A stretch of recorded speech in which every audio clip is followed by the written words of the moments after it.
ಹಾಕಲಿ ಸೈನಿಕರೆಲ್ಲ ಕಿತ್ತುಳುವುದನವ ಬಿಡುವುದೇ ಇಲ್ಲ. 200 ವೆರೈಟಿ ಹಣ್ಣಿನ ಗಿಡಗಳನ್ನ 1 ಎಕರೆಯಲ್ಲಿ ಅಳವಡಿಸಿ 40 ಗುಂಟೆ ಜಾಗದಲ್ಲಿ ನೀವು 200 ಜಾತಿಯ ಹಣ್ಣಿನ ಗಿಡಗಳು, ಯಾವುದೇ ಒಂದು ಚೂರು ಕೆಮಿಕಲ್ ಟಚ್ ಇಲ್ಲ.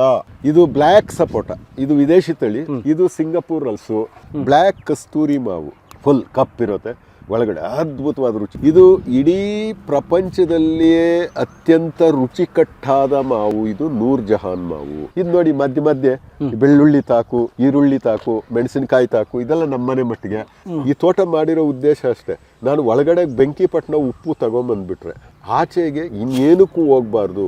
ನೀವು ತಮಾಷೆಗೆ ಹೇಳಲ್ಲ, ನೀವು ಎಲ್ಲಾ ಮೋಸಂಬಿಗಳು ತಿಂದಿರ್ತೀರಾ, ಇದೊಂದು ಟೇಸ್ಟ್ ಮಾಡಿಬಿಟ್ಟು ನನಗೆ ಫೋನ್ ಮಾಡಿ.